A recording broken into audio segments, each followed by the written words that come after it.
In-game live all access continues. And it looks like Steinhauer's made the right decision here. It looks like he's made the quarterback change and kept Schlitzbeer in here. He just provides more of a spark for this offense. Dane Evans is good, but it's a lot of dink and dunk type stuff. He can't put him over the top. He's a backup. Schlitz ain't great either here, whatever. Schilt here, he's not great, but Schlitz, you know what? Because it sounds like I'm going to drop an S-bomb when I say his name all the time. I'm going to screw it up. He's like Schilt, like Schilt. He's got a weird name, Dave. Dalton Schilt, like type thing. Like, yeah, so you got to be careful. You got to. If you miss the L, you're in trouble. So I don't like saying exactly. Got to be careful. That's the guy's name with an L. Like it's that simple. It is, Ken. It's like Schlitt. Yeah. So we just call him Schlitz beer. It's easier. Schlitz. Yeah, call him Schlitz. Right. Yeah, everyone knows what we mean when we call him Schlitz. He's Schlitz. Schlilt. He's doing well. Dalton Schlilt. Imagine being a play-by-play guy. It's like, I'd be like, oh, no. God. Like, it's going to happen. No. Exactly. Like, why is he Schilt? I mean, I practice it over and over and over, and I know I'm going to say it wrong. Schilt. Yeah, because then you'll get it in your head, and you'll be like, oh, I did it after all anyways. Yep. Let's bring in Mick Aussie. Speaking of it's easy to say. And worrisome. Don't say it. Just say it's easy. Well, Mick Aussie, what's up, Mick? Looking very professional today in your golf shirt here, and you know what's going on. Oh yeah, got some spiders as well. But you can say that word that you were just talking about. You can say it on AM and FM radio in Australia, so I'm not sure why you. Well, we're not in Australia, so I don't care. Mick, don't do it. Don't do it. Yeah, we don't care. I know. It's like saying I can do whatever I want in Turkey, but we're not in Turkey. Yeah, exactly. I think I'm going to the Czech Republic and do some damage. If I was in Dubai right now, you're not. Food? Yeah, exactly. You don't want to say Schlitz in Dubai. Picked all the countries in the world. He said Turkey. He even got the food on his mind for the geography lesson. It's unbelievable. Turkey in the oven. Yeah, that's a good point. 13-3 Hamilton. They just kicked a field goal. It's 13-3 for the Ticats. There's 1 minute and 12 seconds left in the first half. The Argos already have the ball at midfield right now. Let's see if they can do something. I'd prefer a touchdown, get it just like that up to 23. Like just boom. It'd be like, hey, we're at 23, halfway there. Yeah. Mick, what do you think of tonight's game? BC Lions and the Saskatchewan Roughriders. This is the one game, it always creates a buzz at BC Place. You would know the Riders, I don't know if they're really, the Rider fans hate the Bombers more, but the Riders and the Lions, they're calling it rivalry night tonight. Like the Lions have like the thing up. It's rivalry night. And it's the one game that usually sells out. Remember, it sold out last year. It's not sold out tonight, but they did sell a lot of tickets. The band is already playing. They usually don't have a tailgate. They've been partying for hours out there. Normally, they don't do that. I think BC still wins, Mick, even without Nate Rourke. It's Michael O'Connor time right now. Former Penn State Nittany Lion and UBC Thunderbird, as Cam knew, Heck Creighton Trophy Award winner, which is the Canadian version of the Heisman, Dave. So, so he's a Canadian kid, but he was the 6th ranked quarterback by ESPN high school football rankings.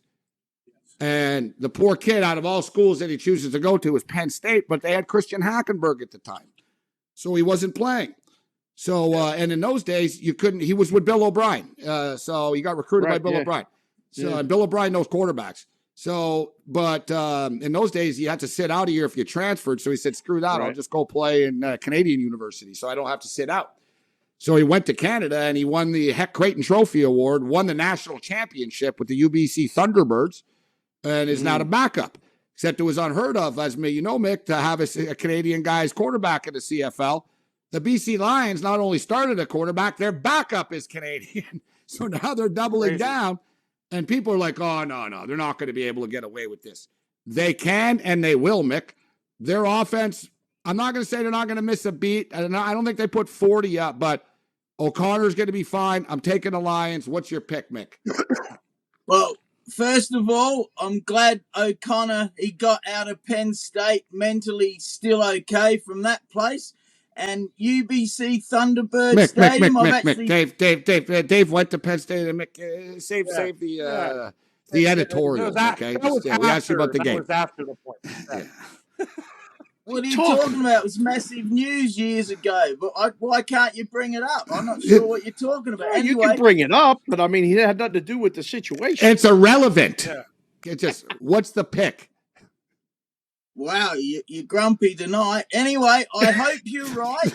I hope that O'Connor does play well, but This guy, Dave, there's huh? so many quarterbacks that fail in the CFL, and Nathan Rourke has been unbelievable. So I do hope you're right. And UBC Thunderbird, I've actually played Aussie football there. It's a beautiful place. It's shaped like an Aussie ground. So good on him coming through the CIS. I do like the BC Lions to win. And this is my philosophy on the under-overs. So many, I think you said 65% are overs. If two good teams are playing in the CFL, I'm going to take the over every time. If it's two average teams, well, then maybe the under. Like last week, the Elks and the RedBlacks went under. It's been on a sort of 3-1 type of run. When it's all said and done right now, it's currently 58.1% to the over. Yeah. Last night flew over. That was a good one. Oh, that was a good last one. night. Those are Winnipeg and Yeah. Calgary. Those teams can get after it. They're great offenses, right? They could score. So what The do you biggest like trend tonight right with now in the total? CFL, Tonight. I love the over of this game. I think it's too low tonight at 46.5. There's an overreaction because the starting quarterback is out. It's going Make over. you like the over too? No, well, when like I said, two average teams, I'm very careful of it. But the Riders and the Lions are two pretty good teams. I'm more confident on the later game tonight on the over. And then the Elks and RedBlacks, I'll probably go under again like last week. It went to 42 and the under-over was about 49 or something like that. So two average teams, very careful with the over. Last time they played, it was 28-10. They played Yeah. in Saskatchewan. Actually, It was 28-10. And let's call It'll be it a little what higher it is. score. We watched that game. They had many turnovers deep in the game. Crazy things happened. Yeah. Like it was 38. Like that game could have been at 55. Like it was unbelievable. Remember, there was like turnover back to back to back. Like Saskatchewan was going in for points, miss. BC was going in for points, turnover. Like Gabe, that 38 is not legitimate. It was honestly all red zone. You're exactly right. There was a million of them. BC I and then remember the BC Cam were blowing them out. Remember, they mailed it in for the entire second half. They were just like running the ball and like they were on a short week. They didn't try to score. BC are 6-3 to the over on the season. They put points up. Like BC is going to get into the high 20s, 30s, low 30s tonight. I think. I'm not saying they get into the 40s, but the hell was that? What was that? Everything all right? Oh my goodness. Yeah, something fell in my room. It sounded like a Jenga or like something. Yeah, it sounds like something really fell.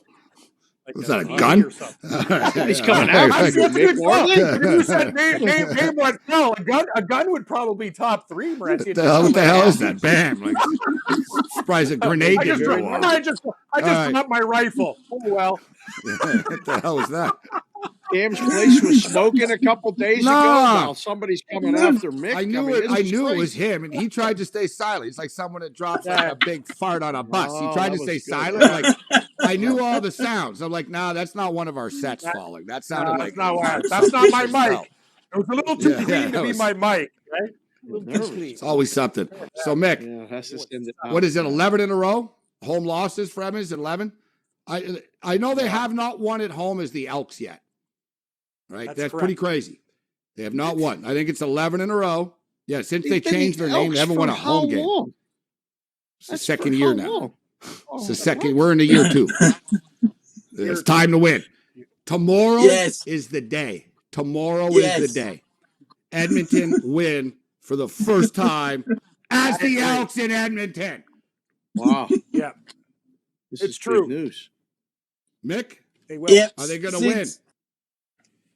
Since October the 12th, 2019, but we didn't have 2020. And as I said, they haven't even won the practice games here as the Elks either. But we need the Eskimos fans to re-engage and get over the name change because it was never going to stop the harassment. So I'm okay with the new name. And I do like them to win. And Nick Arbuckle is starting for the RedBlacks, so it'll be interesting to see how he goes because he's the Argos, then he was Stampeders, then he was here as well. So he's travelled quite a bit. But Kenny Lawler and Darrell Walker are looking good on offense. And Chris Jones is starting to get that defense going. And you know he's a good coach. Dude, they're winning games, Cam, on the road. They just got to win at home now, Edmonton. They're starting to grind away. Like, you see what they did to Ottawa? They methodically took apart the RedBlacks in that game. As the game progressed, Ottawa got less confident. They are. Edmonton's a better team than Ottawa. Ottawa's got a real quarterback problem. They just beat them on the road. Remember, Dave? We took them on the road. I said they're better. They're better than these guys. This is their thing with Edmonton is they play in the West. They play against Winnipeg and BC and Calgary all the time. So they're not that bad. Like their record is like, oh, look, they got smoked 56-14. Yeah, so would you. So you know what? Go have fun. Go play the Winnipeg Blue Bombers on Friday night there. Right? Like they've had to deal with a lot of tough games. They always beat these teams from the East. It's where their wins come from. Right? They beat Montreal. They beat Hamilton. They beat Ottawa. They're going to beat Ottawa again. We got 30 seconds, Mick. It's not the playoffs yet, but is there an AFL best bet in the last week of the year here? The 2 games will be done before I'm on next Friday. Take the Richmond Tigers against the Lions and the Demons against the Swans before next Friday. And take the Demons or the Swans to maybe win the grand final. Or the Cats as well. That's a lot of different stuff.